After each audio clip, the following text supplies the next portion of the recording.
어느 학교에나 무서운 이야기는 하나씩은 있는데 나의 모교 초등학교는 어째서인지 무서운 이야기들이 모두 방송실에만 몰려져 있습니다.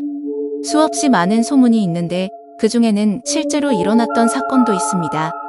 반 친구가 경험한 것을 계기로 나는 흥미를 가지게 되었고 어쩌다가 동네 이웃들로부터 아무렇지도 않게 초등학교 방송실에 관한 이야기를 듣는 경우도 있었습니다. 그중 몇 개를 골라서 서툴지만 정리해봤습니다. 복잡하지만 사건별 화살표 이하는 사건에 관한 보충과 소문의 정리입니다. 사건은 전부 같은 초등학교에서 일어난 일로 맨 위부터 오래된 순서입니다. 80년대 초반에 일어난 일입니다. 오전 10시가 넘어 2교시 수업 중에 스피커 소리가 나더니 방송이 흘러나왔습니다. 주세요, 집니다. 주세요, 집니다. 마치 억양이 없는 로봇 같은 목소리였는데 낮은 성인 여성의 목소리 같기도 했습니다. 1학년, 2학년에는 울음을 터뜨리는 학생들도 있었기 때문에 1학년, 2학년 담임 선생님들은 교실에 머물러서 학생들을 진정시켰습니다.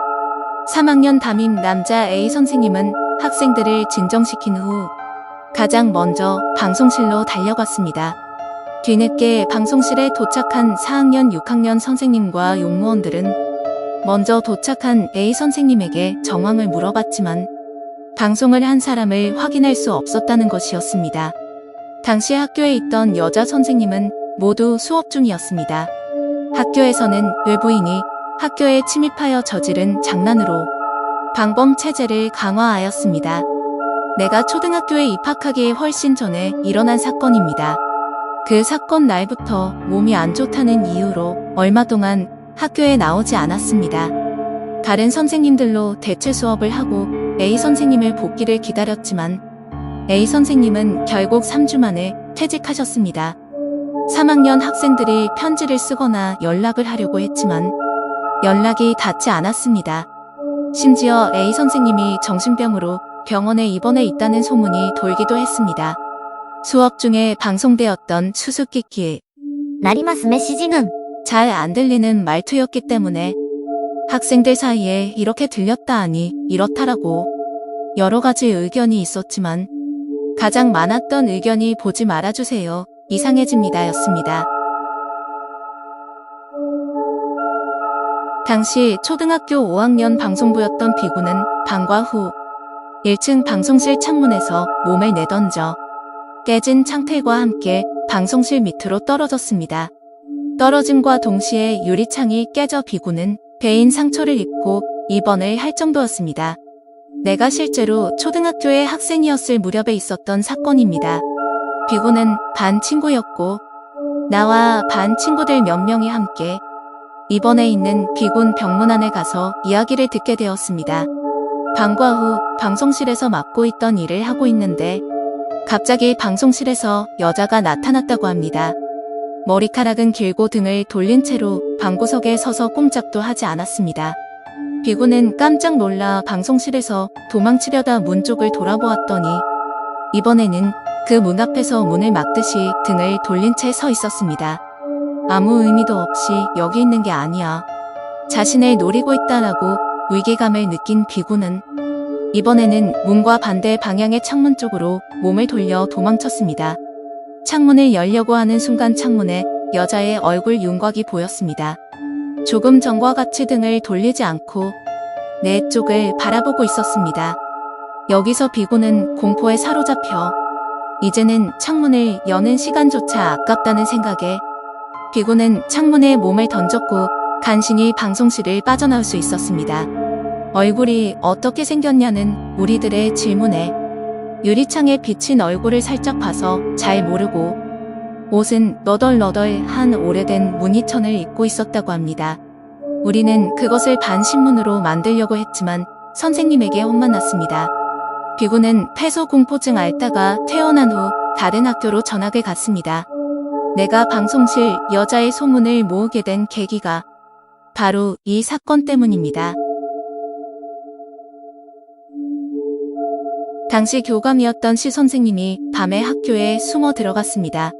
그리고 방송실 바로 건너편에 있는 오르막 계단에서 스즈란 테이프를 계단의 난간에 묶고 목을 매달아 자살한 사건이 있었습니다.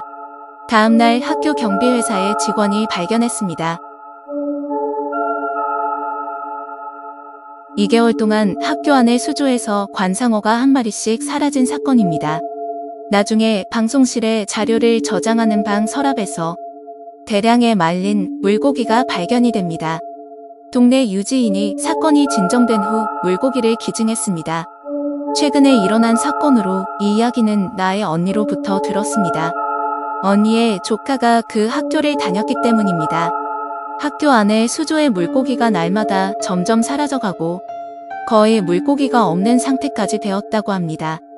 선생님들은 이 문제를 해결하기 위해 조사를 하다가 어느 한 학생의 소행으로 판명하고 그 아이에게 이야기를 들어보니 방송실 옆 방송준비실 자재 보관소 방에 숨겨뒀다고 자백을 했습니다. 그 아이가 빼낸 것인지 아니면 썩어 버렸는지 발견된 메마른 물고기에는 전부 다 눈이 없었습니다. 선생님은 그 학생이 범인이라고 다른 학생들에게 말하지 않아서 어느 아이의 소행인지 모르고 지내다가 마침 그 시기에 갑자기 전학을 간 아이가 있었고 그 아이가 아닐까 하는 소문이 돌기 시작했습니다. 그리고 왜 이런 일을 했는지 라는 선생님의 질문에 그 아이는 저것의 얼굴을 봐도 이렇게 하면 살아난다라며 정신 나간 사람처럼 대답했다는 소문도 있습니다. 그 밖에도 여러 가지 사건이나 소문이 있지만 어느 이야기도 대체로 공통점은 방송실에서 여자가 나오면 얼굴을 보면 안 된다는 겁니다. 우선 희생되었을 가능성이 있는 사람의 이야기와 살아난 사람의 이야기와 구제 방법의 이야기라는 이유로 골라서 써보았습니다. 앞으로도 주위에 이상한 사람 취급을 받지 않는 범위에서 꾸준히 정보를 수집해 나갈 생각입니다. 솔직히 비군으로부터 들은 이야기는 초등학교 때의 트라우마였고 소문에 어느 정도 일관성이 있어 방송실에 여자가 정말로 있을 것 같아서 무서웠습니다. 어째서인지 창유리 파괴 사건의 비군의 이야기를 들었을 때부터 방송실에 계속 관심이 갔습니다. 근래에 어느 연도의 졸업앨범에 방송실에 여자가 찍혀있다 라는 말을 듣게 되었습니다. 70년대 졸업앨범인데 이웃이 가지고 있다고 해서 곧 보러 갈 예정입니다.